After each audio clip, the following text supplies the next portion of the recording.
Let's have a conversation about people who show up at your doorstep wanting to have sex with you after not being in contact with you for some time.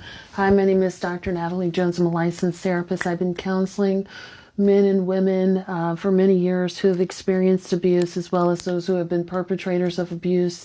I did a post about people who unexpectedly show up at your home after seeing a video here on TikTok about a woman who had like some guy that she dated like 3 years ago show up on her Ring camera. And I don't think he had ever come to her home before. But this commenter asked, does this apply to sexual relationships as well, when they just, again, randomly show up at your house out of the blue wanting to have sex?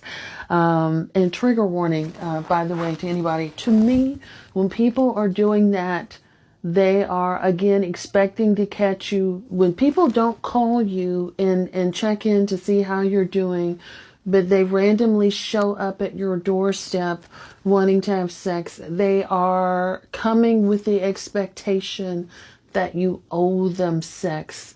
Imagine, 2, 3, 4 years go by, even a month goes by, you've moved on, right?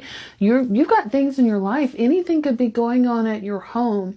This is a matter of respect, but when people show up like that, they're hoping to catch you off guard, but they're also coming, in my opinion, in my professional opinion, after working with, people who have sexual deviance. When they come like that, usually people may have an addiction, but they usually come with the thought that you owe me some and I'm going to get it. And I may start off sweet and nice and telling you what you want to hear, but if you don't give me what I want after I'm sweet and nice, I may have to get a little aggressive with you.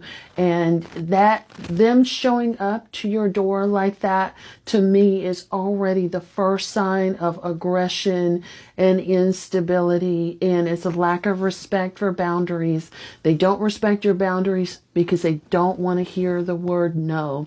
So my advice to anybody who this happens to, you need to be careful with that. And again, I've had posts about, be careful about who you let in your house and the boundaries that you have around your home, because your home is your sanctuary. And my advice, I don't even allow family and people like that to show up uninvited and without notice, because you never know what's going on or just, where I'm at, or what's going on. Like, am I prepared to have guests and things like that? But people don't want you to say no, and they're just thinking about what's in between their legs and getting that off and nothing else. So be careful with that, because although you may have never experienced that person being aggressive, be mindful that's because you might have been given that person what they wanted once upon a time. And so they felt, without your knowledge, they may have felt like they were in control. You don't know what a person is truly like until that person feels like they're not in control. That can turn into a totally different person. So be careful with that.